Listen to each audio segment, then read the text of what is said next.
Hello everyone, welcome to the channel. In this video we're going to show you how to calculate the seasonal temperature analysis using harmonic modeling in Google Earth Engine. Now let's get started. The seasonal temperature analysis is pivotal for understanding the climatic variability and agricultural planning and water resource management. The harmonic modeling offers a robust framework to capture the cyclic temperature variation over time. This analysis leverages the satellite data such as ERA5-LAND dataset, which provides a high-resolution global temperature record spanning several decades. Using Earth Engine, this study applies harmonic regression to delineate the seasonal temperature pattern in the specified study area, defined by the polygon covering the diverse climatic conditions. The analysis integrates geospatial processing and regression technique to uncover the temporal and spatial dynamics of the temperature. This study, first we're going to define the polygon span, and that is we're going to specify the study region, ensuring a precise geospatial coverage for the dataset operation, and monthly temperature data from ERA5-LAND dataset. Which ranges from the data set is availabilities from 1980 to 2021, with a focus on temperature 2-meter band for the near surface analysis. And we're going to apply the harmonic regression technique to decompose the data into seasonal and long-term trends, combining these with the constant term for modeling. So the coefficient representing the seasonal and trend patterns are, we're going to visualize it, and we're going to finally export this particular the seasonal temperature variation as the GeoTIFF file into our to our Google Drive. Now let's get started. To calculate seasonal temperature analysis, first we have to define our region of interest. To define the region of interest, we define this variable called study area coordinates with a specific latitude and longitude. To create a study area, we're going to navigate this option called add a rectangle. Once you click that, you can just select the study area of your choice, and you can create a polygon. And once you did that, we're going to click this option called exceed, and I'm going to turn this off, and we're going to navigate this particular option here, show the generated code. Here we're going to copy the latitude and longitude of this particular study region. We have created this particular one, and after that we're going to copy and paste it, our latitude and longitude in this variable called study area coordinates. I'm going to select it and I'm going to paste it here. Once you did that, we're going to convert this to a polygon. To do that, to convert this latitude and longitude to a polygon, we can define a variable called study area equals to earthengine.geometry.polygon study area coordinates. It's going to refer this particular variable called study area coordinates. Next, to add this layer, we defined this map.addLayer study area with the default visualization parameter, and output the layer name as study area. And to center this this particular study area boundary, we're going to define as map.center object study area with a suitable zoom level. I've set it as a 3 based on this particular study region. It's going to cover the entire Africa. I've selected the zoom level of 3 here. Next, we're going to load our ERA5-LAND dataset into Earth Engine. Now let us visualize the details about this particular dataset here. The dataset availability is from 1950 to 2024, and the dataset provider is Google and Copernicus Climate Data Store. This particular data can be accessed by using this specific code here. The description about this code, the ERA5-LAND is a reanalysis data set providing a consistent view of the evolution of land variable over several decades at enhanced resolution compared to ERA5. The ERA-LAND has been produced by replaying the land component of ERA5 climate reanalysis. The reanalysis combines the model data with observation across world into globally complete and consistent dataset using the laws of physics. This particular dataset is a global scale dataset. Now let us visualize the bands. The resolution of this particular dataset is around 11,132 meters. These are the following different bands that is available. In this analysis, we're going to use a specific band called temperature 2 meter. The temperature of air at 2 meter above the surface of land, sea, or in inland waters The 2-meter temperature is calculated by interpolating between the lowest model level and the Earth's surface, taking account of the atmospheric conditions. And we have a variety of different bands that is available for in this particular dataset here. So you can able to see that. So the skin temperature, so which represents the temperature of the surface of the Earth. So this skin temperature is a theoretical temperature that is required to satisfy the surface energy balance. And we have the soil temperature. So the temperature of the soil in layer from 0 to 7 meters, 7 centimeters. And the soil temperature level 2, we have variety of these bands here with the different depths here. For example, 7 to 28 meters, level 2 soil temperature band, and from 28 to 100 meters, 100 centimeters, the soil temperature level 3 band. And we have this lake ice depth, the thickness of the ice on the inland water bodies and the coastal waters. So we have this variety of different bands that is available. So you can check this out. So there is many bands available here. You can able to see here the snow evaporation sum, the surface runoff sum, the total evaporation sum. There is a lot of bands. So you can able to see this. There is a huge amount of bands that is available in this dataset here. So now let me get back to Earth Engine. So now to load our ERA5-LAND dataset into Earth Engine, we defined a variable called temperature data equals to Earth Engine.image collection ECMWF ERA5-LAND monthly aggregation. So this is the monthly dataset here. So you can able to see here. And in that we're gonna filter, we're gonna select a specific band called temperature 2 meters. So to select this particular band, we define dot select temperature 2 meters. So let me show you that. So this is the band we are selecting, temperature 2 meter, units in Kelvin. So this is the temperature of air at 2 meter above the surface of the land, sea or in inland waters. The 2 meter temperature is calculated by interpolating between the lowest model level and the Earth's surface, taking in account of the atmospheric corrections. So we're going to select this particular band called temperature 2 meter. And next we're going to filter with the specific time. So to filter with the specific time period, I'm going to define dot filter date. I'm going to mention the 1980 to 2021. So once you specify the specific timeline for your analysis period, next we're going to visualize the metadata property of this particular dataset. So to view the metadata property for inspection, so we're going to visualize what are the things that is available in this dataset. So first we're going to visualize for the specific study region. So we're going to take a look at number of images that is available within the specific time period from 1980 to 2021. So to do that, we're going to define this option called print, and I'm going to specify as the number of images in the collection. And I'm going to refer to this particular data called temperature dataset. So referring to ERA5 dataset. So dot size function. So I'm going to apply size function in order to view the number of images that is available for the specific time period. So to do that, we define this function called dot size function. So next to visualize the details of this metadata properties, we're going to define as a print and sample images. We're going to make it as a sample output as a sample images. And we're going to specify the temperature data dot limit 20. So in order to limit the number of images to be displayed in our console section of this, in the console section. So to limit that, so we have a large amount of data, number of images. For example, in the console section, you can able to see there is a number of images in the image collection is around 492 images that is available. So in order to limit the number of images, so to view the metadata properties as well as to limit the number of images, I'm going to apply the specific function called dot limit and I'm going to mention the images, the number of images. I'm going to specify the number of images to be around 20 for the visualization in the console section only.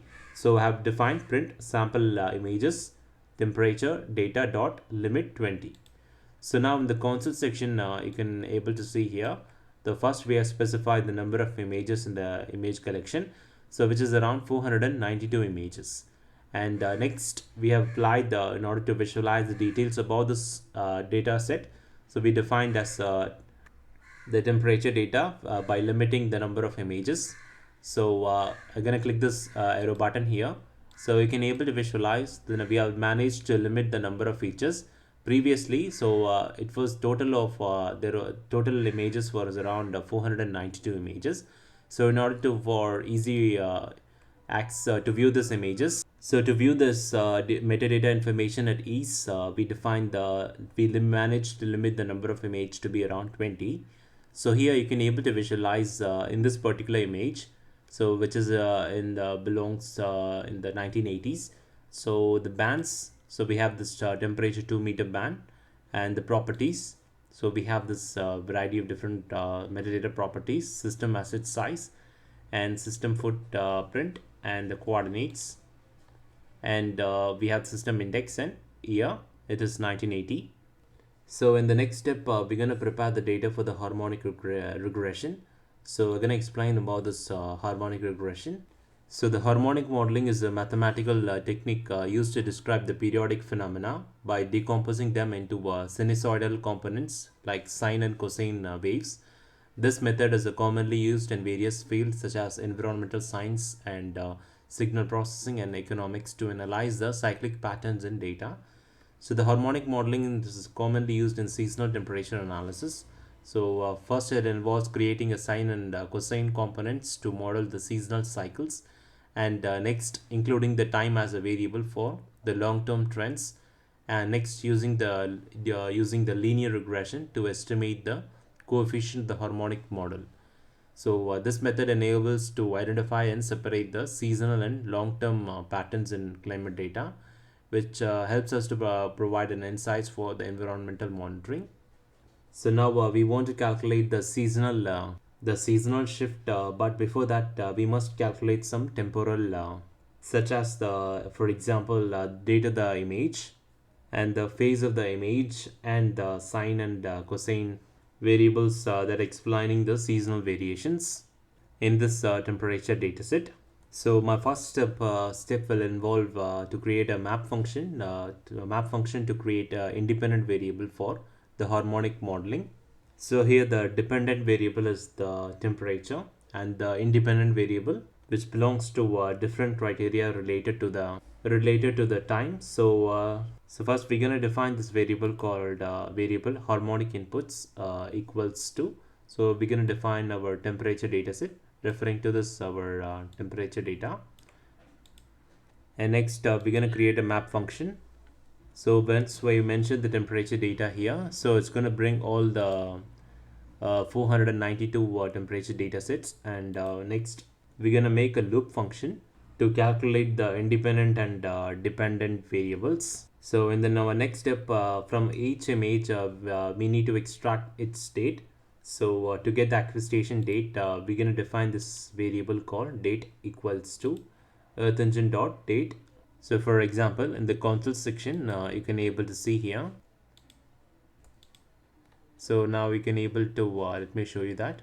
So we're gonna extract this particular information, that is our acquisition date, the system start time. So for each image, so to get the date for each image, we had to define earth engine dot date, and we're going to mention image dot get, and we're going to mention as system start time. So as we seen in this image here. So in our next step, we're going to calculate the phase, the fraction of the years in radians. So the phase calculates the date position in the year. So basically using phase we can calculate the date and the position in the year. So for example, we're going to define this variable called phase equals to date dot get fraction, and the unit is based on the year. So I have specified as a year here, and we're going to multiply. So we're going to specify dot multiply to 2 into math.pi. So basically we are converting this into radians. So for that we are using this. So in the next step, we should calculate the sine and the cosine components for each phase. So to do that, first we're going to create a sine and cosine component. So we're going to define a variable called sine component equals to phase dot sine function, so referring to this particular variable. And next, to create a cosine, we defined a variable called cosine component equals to the phase dot the cosine function. So this sine and cosine actually expressing the temporal variation of the temperature. So not in this step here. So in our next steps, we're gonna do that. So next, we're gonna create a regression between the independent and the temperature and sine and the cosine. So basically, we want to get the regression between these independent and the temperature dataset, and the sine and the cosine, which allows us to explain the seasonal variation in the temperature dataset. So that's why these two parameters are very much important. So now in the next step, we're going to calculate the time difference from the reference year. So the reference year is 1970 in years. So to calculate the time difference from the reference year, we're going to define a variable called the time since reference equals to the date dot difference earth engine dot date. So we're going to mention the reference year, that is 1970 January 1. And so basically this code calculates the time difference in years between the specific date and the reference date. For example, the specific date we have already mentioned the start date, and the reference date we have mentioned as 1970. So the time difference in years often used as an independent variable in regression model for regression models. So it allows us the temporal data to be standardized or referenced relative to the fixed point. So the fixed point is our 1970, the reference year. So related to the fixed point in time, enabling an easier trend analysis and seasonal modeling. So example, if you're working in the dataset of seasonal temperature changes, we might calculate the temperature or time difference to incorporate time as a linear variable in regression model to identify the trend over years, or the standardized time related to the specific point. For example, the epoch year of 1970. So now we have we have our sine component, cosine component, phase, and the date, as well as the time since reference, all available here. All available. So now I'm going to create an image with an independent variable. Example, we're going to use the sine, cos, time, and constant. So now we're going to create the independent variable in a list in an image stack format. So to do that, we're going to define this variable called independent variables equals to earthengine.image.cat function. So we're going to apply the cat function to create the stack format for this independent variable, like sine component, cos component, and time since reference, and a constant. So these are the independent variables we are supposed to use in our regression model, and dot double function. So next, to combine the independent variable with the dependent variable, the dependent variable is the temperature. So to combine the independent variable with the dependent variable, that is our temperature. So we're going to return the independent variable dot add band image. And next, we're going to copy the property of the input image, specifically the system start time and the system time end. So for this parameter, that is our the harmonic inputs, the variable harmonic input. So now for each state, we have a list of independent and the dependent variable. So now in our next step, we must calculate the regression relationship between the independent and the dependent variables. So to perform the harmonic regression, so apply the linear regression to find the harmonic model coefficient. So to do that, we're going to define this variable called harmonic model equals to. So harmonic inputs. So we have the list of independent and the dependent variables, and dot reduce. So we're going to insert this the 40 years of dataset using the reducer function into our model. So we're going to mention earth engine reducer dot linear regression. So in the regression model, basically we need two values. First is the number of independent variables, and the second is the number of dependent variables. So the total amount of independent variables is around 4 variables. That is mentioned as numx equals to 4. So we have 4 independent variables, and the num_y, which represents the number of dependent variable. For example, the temperature dataset. So we are using it. So which is mentioned as num_y equals to num_y is 1. So now the time parameters, that is our independent variable, and the temperature parameter, that is our dependent variable, are imported into the linear regression model. So to explain the seasonal shift in the temperature dataset, So now to visualize the details of this model, we're going to mention it as a print here, and we're going to mention the variable name. That is our harmonic model. So we're going to copy this and paste it here. So now I'm going to run this code. I'm going to click this option called run, and we're going to visualize it in our console section here. So here, the images, we have two bands. So bands, we have basically we are viewing this particular section in order to visualize any errors or problems in it. So here we can able to observe we have a coefficient with this with the array structure, because it has 2 dimensions. So we need to extract the coefficient belongs to each independent variables, specifically the sine and cosine. So now to extract the coefficients from the model and flatten the array, so we're going to define this variable called coefficient equals to the harmonic model. So equals to harmonic model, which is our input model. So in that, I'm going to select the coefficient, and as it has the array structure, in it, so we're going to mention as dot array project. So to help us to select the first dimension, so we're going to mention it as 0. And next we're going to mention as array flatten, which allows us to make the image stack from the coefficient. So the coefficient of the first, which belongs to sine, and followed by cos, and third is our slope. So the slope represents the slope of changes over the last 41 years, and the final one is our offset.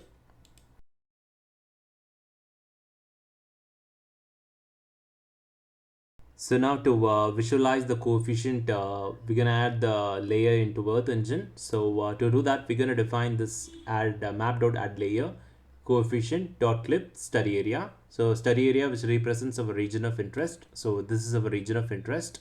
So we can able to see this is our region of interest, and we're gonna mention it with the default visualization parameter, and output the layer as harmonic coefficients. And now to visualize it, I'm going to click this option called run, and let us visualize the result. So now it is loading the image here. So now here you can able to visualize the result. So I'm going to navigate to the layer section here. So we have two layers. One is our study area, and one is our harmonic coefficient. So I'm going to click this option here in the harmonic coefficient layer. So from multi-band, I'm going to select a single band. So in that, you can able to see we have 4 independent, we have this sine, cos, and slope and offset. So for the first, we're going to select the slope. So the slope basically will show us the slope of temperature changes, or how much the temperature changes over the last 41 years.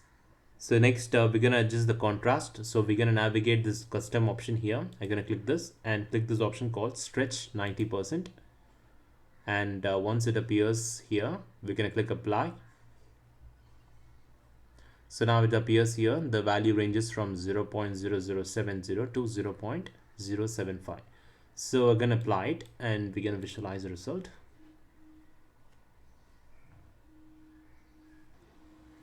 So now we can able to see it is currently loading the image here. So we're going to visualize the temperature variation over the time period of 41 years. So from this image, you can able to visualize the brighter area, which indicates the higher temperature changes, while the darker areas, which indicates the lower temperature changes. So you can able to visualize in Africa. So towards the northern part, we can observe there is a higher moderate level of temperature changes, and towards the center, we can able to observe here there is a higher temperature change, and compared towards the southern part, we have a lesser temperature changes here. So we can able to see based on the gray tone here. So the darker, which indicates the lower temperature change. So we can able to see using the slope, you can able to visualize the amount of changes occurred in the temperature. So to visualize the seasonal shift in the temperature, which can be clearly indicated in the sine and cosine, and I'm going to click. So now I'm going to select the sine, and I'm going to apply the stretch to 90%. So the value ranges from -2.13. So once you selected the sine and we have applied the stretch of 90% and I'm going to apply it. So we're going to visualize the result here.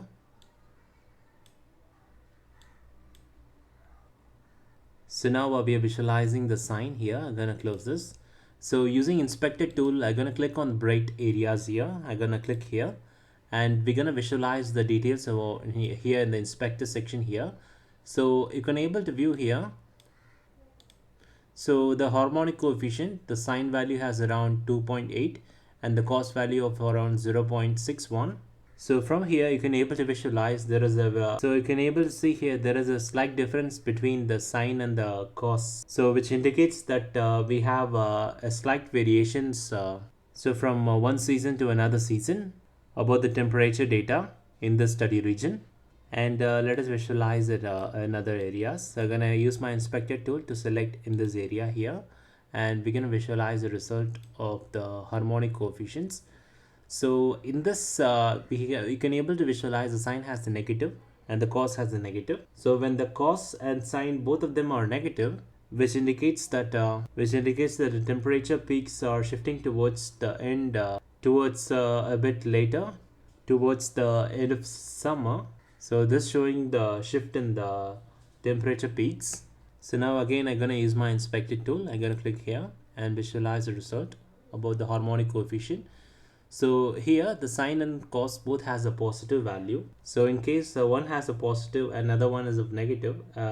So as I mentioned, the positive value shows that the temperature peaks are shifting towards earlier, but and the negative shows the shifting the temperature is shifting towards a bit later during the year. So we're going to use my inspector tool here and let us visualize another area. I'm going to click here. So here the sine value which indicates the negative and the cos value which indicates the 0.74. So according to the sine value, which is we can say that the negative one which shows the pixel temperature actually shifting, or the peak temperature shifting towards a bit earlier in the year. And here the slope value which shows us a long-term trend, the linear trend that is a positive. So you can able to see here and shows that the temperature in the pixel is increasing. So now we have focused on the interpretation of the seasonal temperature analysis using the sine and the cos pixels. So now in the next step, I'm going to show you how to export this image to your Google Drive. So to export this harmonic model coefficient as a GeoTIFF, I'm going to mention as export.image.drive, and image, you're going to mention the coefficient and .clip study area. So based on our study region, and description, we're going to mention as harmonic model coefficient, and the spatial resolution of this particular image is around 11,000, and region is our study area, and coordinate reference system is EPSG 4326, and folder is temperature seasonal analysis and max pixel value. So once you did that, we're going to navigate to the task section and you can able to visualize there is an unsubmitted task called harmonic model coefficient.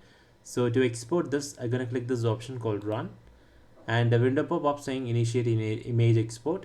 So we have a coordinate, scale, spatial resolution of our image, and we're going to export to our drive in file format as GeoTIFF. So you can click this option run to export this image to your Google Drive. So you can export in this way. So in this video we have focused on seasonal temperature analysis. So let us take a look on application of this particular analysis. So the application part is seasonal insights. Understanding the temperature cycle aids in predicting the agricultural productivity and energy demands, and climate monitoring.